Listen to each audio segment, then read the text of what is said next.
ಸಾಮಾಜಿಕ ನ್ಯಾಯದ ಪರವಾಗಿರ್ತಕ್ಕಂಥ ಒಬ್ಬ ದಿಟ್ಟ ಮುಖ್ಯಮಂತ್ರಿ. ಅವರ ನೇತೃತ್ವದಲ್ಲಿ ಈಗಾಗಲೇ ನಾವು ಸಾಕಷ್ಟು ಬಾರಿ ಈ ಒಳ ಮೀಸಲಾತಿ ಬಗ್ಗೆ ಸುಪ್ರೀಂ ಕೋರ್ಟ್ ತೀರ್ಪು ಬರುವ ಮುನ್ನೂ ಕೂಡ ನಾವು ಹೋರಾಟ ಮಾಡಿಕೊಂಡಿದ್ದೀವಿ. 35 ವರ್ಷಗಳಿಂದ ನಾವು ಕೂಡ ಭಾಗಿಯಾಗಿ ಹೋರಾಟ ಮಾಡಿದ್ದೀವಿ. ಎಲ್ಲ ಲೀಡರ್ಗಳು ಕೂಡ ಎಲ್ಲ ರೀತಿಯಿಂದಲೂ ನಾವು ನಮ್ಮ ಜನಾಂಗಕ್ಕೆ ಆಗಿರತಕ್ಕಂಥ ಅನ್ಯಾಯವನ್ನು ಎಲ್ಲ ಪಕ್ಷದವರಿಗೂ ಮನವರಿಕೆ ಮಾಡುವಲ್ಲಿ ನಾವು ಯಶಸ್ವಿಯಾಗಿದ್ದೀವಿ. ಏನೋ ಅದೃಷ್ಟವಶಾತ್ ನಮ್ಮ ಮುಖಂಡರುಗಳ ಎಲ್ಲ ಪಕ್ಷಗಳ ಒಂದು ನೆರವಿನಿಂದ ಇವತ್ತು ಸುಪ್ರೀಂ ಕೋರ್ಟ್ ನಮ್ಮ ಪರವಾದಂಥ ಒಂದು ತೀರ್ಪು ಹೊರಬಂದ್ರಿಂದ ಇವತ್ತು ಅದು ನಮಗೆ ಫಲ ಸಿಗುವ ಎಲ್ಲ ಲಕ್ಷಣಗಳು ಕೂಡ ಬರ್ತಾ ಇದೆ. ಸುಪ್ರೀಂ ಕೋರ್ಟ್ ಹೇಳಿದೆ ಹಿಸ್ಟೋರಿಕಲ್ ಡಾಟಾ ಹಿಂದುಳಿಕೆ ಇವನ್ನೆಲ್ಲವನ್ನೂ ಕೂಡ ಗಮನದಲ್ಲಿಟ್ಕೊಂಡು ಇದನ್ನು ಮಾಡಬೇಕು ಅಂತ ಅವ್ರು ಹೇಳಿದ್ರಿಂದ ನಮ್ಮ ಮುಖ್ಯಮಂತ್ರಿಗಳು ಸಿದ್ದರಾಮಯ್ಯನವರು ಜಸ್ಟಿಸ್ ನಾಗಮೋಹನ್ ದಾಸ್ ಅವರ ಏಕಸದಸ್ಯ ಆಯೋಗ ವಿಚಾರಣೆ ಆಗೋದಕ್ಕೆ ಒಂದು ಅಧಿಕಾರವನ್ನು ಕೊಟ್ಟಿದ್ದಾರೆ. ಇದನ್ನೆಲ್ಲ ಸಂಪೂರ್ಣವಾಗಿ ಅಧ್ಯಯನ ಮಾಡಿ ಒಂದು ವರದಿ ಕೊಡಿ, ಇಂಪ್ಲಿಮೆಂಟೇಷನ್ ಮಾಡೋಕ್ಕೋಸ್ಕರ ಅಂತ ಹೇಳಿ ಇಂಪ್ಲಿಮೆಂಟೇಷನ್ ಆಗ್ತಾ ಇದೆ. ಅದು ಬರಬೇಕು, ಆ ವರದಿ ಬಂದ ಮೇಲೆ ಹಾಗೇ ಆಗುತ್ತೆ. ಅದ್ರ ಜೊತೆಯಲ್ಲಿ ನಾವು ಕೂಡ ಸರ್ಕಾರಕ್ಕೆ ಬಹಳ ನಿಷ್ಠೂರವಾಗಿ ನಾವು ಹೇಳಿದ್ದೇವೆ, ಯಾವುದೇ ಹುದ್ದೆಗಳನ್ನು ತುಂಬಬಾರದು, ಮೀಸಲಾತಿ ಅನುಷ್ಠಾನ ಆಗೋವರೆಗೂ, ಒಳ ಮೀಸಲಾತಿ ಜಾರಿ ಆಗೋವರೆಗೂ ಅಂತೇಳಿ. ಅದು ದಾಖಲಾಗಿರ್ಬೋದು, ಬಡ್ತಿಯಲ್ಲಿ ಮೀಸಲಾತಿ ಇರ್ಬೋದು, ಈ ಮೂರುಗಳು ಕೂಡ ತುಂಬಬಾರದು ಅಂತ ಹೇಳಿದ್ದೀವಿ. ಸರ್ಕಾರವು ಒಪ್ಪಿದೆ, ಸಮಾಜ ಕಲ್ಯಾಣ ಸಚಿವರಾದಂಥ ಮಾದೇವಪ್ಪನವರು ಕೂಡ ಒಪ್ಪಿದ್ದಾರೆ. ಅವರು ಹೇಳಿದ್ರು ಒಬ್ರು ಯಾರು PL ಹಾಕಿದ್ದಾರೆ ಕೋರ್ಟ್ನಲ್ಲಿ ಬ್ಯಾಕ್ಲಾಗ್ ಹುದ್ದೆಯನ್ನು ತುಂಬಬೇಕು ಅಂತೇಳಿ. ಆಯ್ತು, ನಾವು ತುಂಬ್ತೀವಿ, ಎಷ್ಟಿದ್ದಾರೆ ಅನ್ನೋದನ್ನೆಲ್ಲ ಸಂಗ್ರಹ ಮಾಡ್ತೀವಿ ಅಂತ ಹೇಳಿದ್ದಾರೆ. ಅವರೇನು ಈಗಲೇ ತುಂಬ್ತೀವಿ ಅಂತ ಹೇಳಿಲ್ಲ, ಅವರು ಕೂಡ ಹೇಳಿದ್ದೀವಿ. ಆಯ್ತಿಲ್ಲ ಇಲ್ಲ ಒಳ ಮೀಸಲಾತಿ ಜಾರಿ ಆಮೇಲೆ ನಾವು ತುಂಬೋದು ಅಂತ ಹೇಳಿದ್ರು.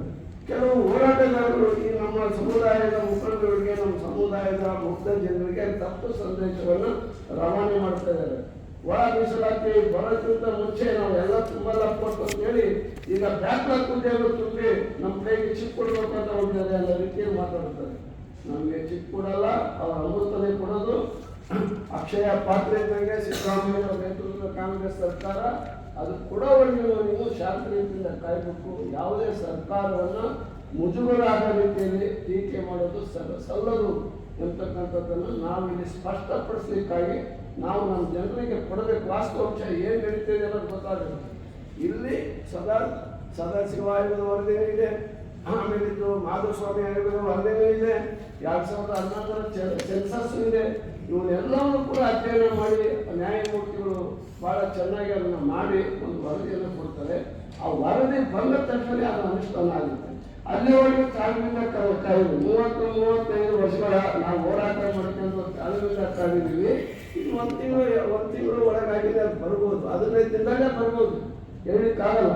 ನಾವು ಈಗ ಇದನ್ನೆಲ್ಲವನ್ನೂ ಕೂಡ ಈ ವಿಷಯನ ಮತ್ತೊಂದು ಸರಿ ನಾವು ಮುಖ್ಯಮಂತ್ರಿಗಳ ಗಮನಕ್ಕೆ ತಂದು ಸರ್ ಆಯೋಗಕ್ಕೆ ಸೂಚನೆ ಕೊಡಿ, ತಕ್ಷಣ ವರದಿ ತಗೊಳ್ಳಿ, ತಕ್ಷಣ ಅನುಷ್ಠಾನ ತರಲಿ ಅಂತಂದೇಳಿ ನಾವು ನಾಗಮೋಹನ್ ದಾಸ್ ಅವ್ರನ್ನ ಕರೆದು ಅಥವಾ ಅವರ ನಿರ್ದೇಶನ ನೀಡಿ ಕೂಡಲೇ ವರದಿಯನ್ನು ತರಿಸ್ಕೊಳ್ಳಿ, ಆ ವರದಿನ ಅನುಷ್ಠಾನಗೊಳಿಸಲಿಕ್ಕೆ ನಾವು ಮುಂದಾಗಬೇಕು ಅಂತೇಳಿ ಮಾನ್ಯ ಮುಖ್ಯಮಂತ್ರಿಯವರಲ್ಲಿ ನಾವು ಮನವಿ ಮಾಡ್ತೀವಿ.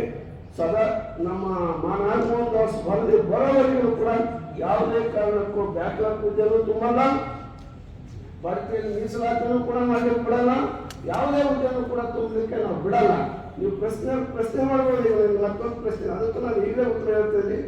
ಎಷ್ಟು ತಿಂಗಳು ಆಯಿತು, 6 ತಿಂಗಳು ಯಾರಾದರೂ ವಯೋಮಿತಿ ಆಗಿ ಈ ಅರ್ಜಿ ಹಾಕ್ಲಿಕ್ಕೆ ಪಾಪ ಅವ್ರು ಅರ್ಹತೆ ಮುಗಿದು ಹೋಗಿದ್ರೆ 6 ತಿಂಗಳಲ್ಲಿ 1 ವರ್ಷ ಬೇಕಾದ್ರೆ ಅವ್ರು ಎಕ್ಸ್ಟೆಂಡ್ ಮಾಡಿರ್ತೇವೆ ಬೇಕಾಗ್ತದೆ. ವಯೋಮಿತಿ ಆಗಿರ್ತದೆ. ಇಷ್ಟು ವರ್ಷನೇ ನೀವು ಕಾಯ್ದಿದ್ದೀವಿ.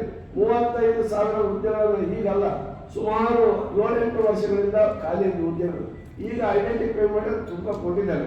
ಏನೀಗ ನಿರುದ್ಯೋಗರಿಗೆ, ಹುಡುಗರಿಗೆ ಬಹಳ ಅನನುಕೂಲ ಆಗಿರುತ್ತೆ. ಇದರಿಂದ ಅಂತಕ್ಕಂಥ ಗೊಂದಲನ್ನು ಸಾರ್ವಜನಿಕರಲ್ಲಿ ಬರೋದು ಬೇಡ.